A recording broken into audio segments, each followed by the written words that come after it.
안녕하세요. 다킴스 다이어트 간헐가 전문의 다킴입니다.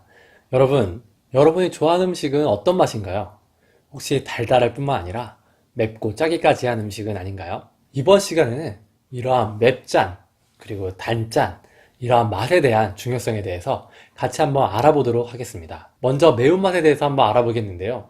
사실 다이어트에 있어서 매운 음식이 좋다는 이야기는 아마 한 번쯤은 들어보셨을 것입니다.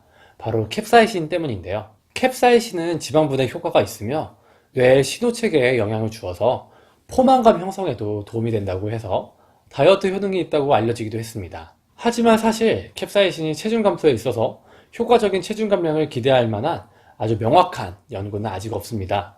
게다가 매운 음식들은 대체로 다른 음식보다 더 짜고 더 달기 마련입니다. 사실 맵다는 것은 통각이기 때문에 단맛과 짠맛을 가릴 수 있고, 이렇게 매운맛에 가려진 단맛과 짠맛으로 인해 매운맛이 그냥 매운맛이 아니라 감칠맛 나게 매운맛으로 둔갑하게 됩니다. 사실 매운맛을 좋아하신다고 하시는 분들 중에서도 그냥 청양고추만 이렇게 막 드시는 분들은 거의 없을 것입니다. 게다가 맵고 짠, 자극적인 음식은 탄수화물의 섭취를 늘리게 되는데요.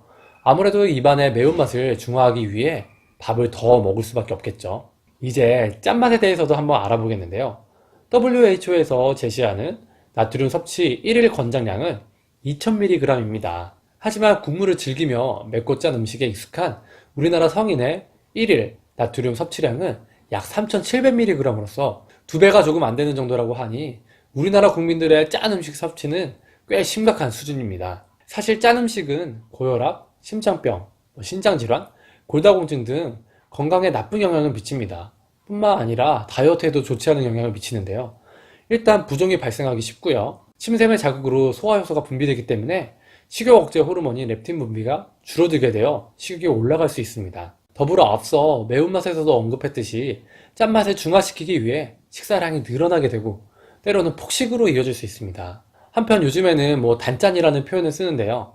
사실 짠맛은 그 자체가 단맛의 욕구를 늘립니다. 짠 음식을 먹게 될 경우 자연스럽게 갈증을 느끼게 되고, 입가심으로 탄산음료나 아니면 생과일주스 등의 당이 많이 들어있는 음료를 섭취하곤 합니다. 이는 짠 음식을 먹다가 단 음식을 먹으면 단맛이 더 자극적이고 강하게 느껴지기 때문이죠. 마지막으로 단맛에 대해서 한번 알아보겠습니다.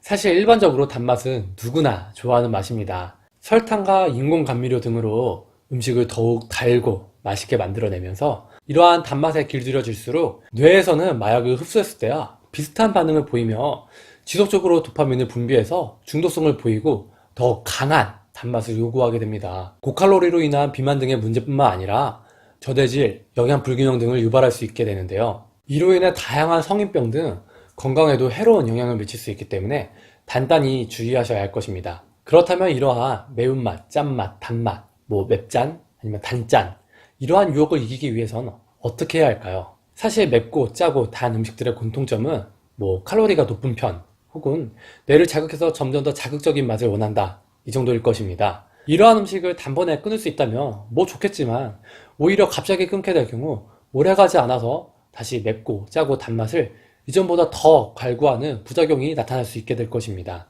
그렇기 때문에 이러한 자극적인 맛과 작별하기 위해서는 먼저 자극적인 맛을 지닌 음식은 되도록 저녁보다는 아침이나 점심 식사 시에 먹는 것으로 제한해서 이러한 맛을 줄여나가시기 바랍니다. 그리고 이러한 음식을 먹고 난 이후에는 바로 양치질을 해서 입안에 자극적인 맛이 오래 남지 않도록 합니다. 또한 물을 많이 마시면서 입맛을 순화시킬 필요가 있겠습니다. 자극적인 맛이 많이 생겨날 때는 물을 한 모금 마시면서 일단 허기를 달래볼 필요가 있으며 입맛을 중화시키려는 노력이 필요할 것입니다. 나아가 되도록 재료 본연의 맛을 느끼는데 집중해 보시길 바랍니다. 아시죠? 미식가 분들은 음식 본연의 맛과 향에 집중하고 재료 자체의 맛을 잘 살린 음식을 맛의 제1 기준으로 삼는다고 합니다. 이러한 노력을 하다 보면 오히려 조금만 간이 센 음식을 먹어도 간이 매우 센 것으로 느끼게 되어서 점점 더 간이 덜한 건강한 음식을 찾아 나갈 것입니다. 어떠세요? 이미 우리 입맛은 맵고 짜고 단 음식에 많이 길들여져 있는 것이 사실입니다. 하지만 앞서 말씀드린 다양한 노력들을 통해 재료 본연의 살아있는 자연의 맛을 누리면서 건강하게 다이어트 한번 해보시지 않으시겠어요? 이상 여러분의 다이어트 디렉터 다킴이었습니다. 감사합니다.